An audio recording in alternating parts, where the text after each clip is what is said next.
कार्तिक मास महात्म्य दूसरा अध्याय। गुणवती की कथा। भगवान श्री कृष्ण ने कहा कि हे देवी, गुणवती अपने पिता और पति को राक्षस के द्वारा मारे जाने का समाचार सुनकर बड़ा विलाप करने लगी। हे नाथ, हे पिता, मुझको त्याग कर तुम कहाँ चले गए? मैं अकेली कन्या हूँ, तुम्हारे बिना अब मैं क्या करूँ? अब मेरे भोजन और वस्त्र आदि की व्यवस्था कौन करेगा? घर में स्नेहपूर्वक मेरा पालन पोषण कौन करेगा? मैं कुछ नहीं कर सकती। मुझ विधवा की रक्षा कौन करेगा? मैं कहाँ जाऊँ, कहाँ रहूँ? अब तो मेरा कहीं ठिकाना नहीं रहा। इस तरह रोती और बिलखती गुणवती पछाड़ खाकर पृथ्वी पर गिर पड़ी और मूर्छित हो गई और देर तक पड़ी रही। फिर जब होश में आई तो पूर्ववत अत्यंत करुण विलाप कर शोक सागर में डूब गई। जब कुछ संभली तो उसे ध्यान आया कि मेरे पिता तथा पति की मृत्यु के पश्चात उनकी क्रिया करनी चाहिए, जिससे उनकी गति हो सके। अतः उसने अपने घर की सारी वस्तुएं बेच दी। उनके बेचने से जो पैसे उसे मिले, उनसे अपने पिता और पति की श्राद्ध आदि क्रिया की। फिर वह उसी नगर में रहती हुई भगवान विष्णु की भक्ति में आठों पहर रहने लगी। उसने जन्म से लेकर मृत्यु तक नियम पूर्वक सारी एकादशियों के व्रत और कार्तिक महीने में उपवास तथा व्रत किए। ये एकादशी और कार्तिक व्रत मुझको बड़े ही प्यारे हैं। मुक्ति, भुक्ति, पुत्र तथा संपत्ति को देने वाले परम पवित्र है। जो मनुष्य कार्तिक मास में जब तुला राशि पर सूर्य आता है तो सवेरे उठकर स्नान करते हैं, व्रत और उपासना करते हैं, वह मुझे बहुत ही प्यारे हैं। क्योंकि यदि वह बड़े पापी भी हो तो भी स्नान और व्रत के प्रभाव से उनको मोक्ष की प्राप्ति हो जाती है। जो मनुष्य कार्तिक में स्नान, जागरण, दीपदान तथा तुलसी के वृक्ष की रक्षा करते हैं, वह साक्षात विष्णु भगवान के तुल्य है।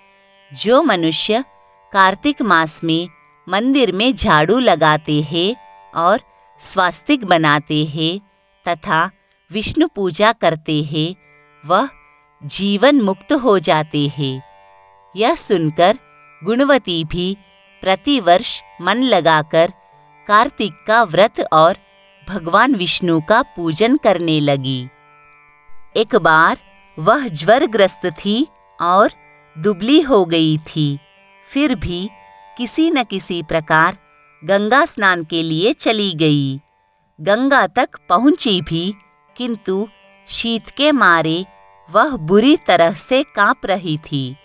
वह एकदम शिथिल हो गई। तब वह मेरे दूतों के द्वारा मेरे धाम में आई।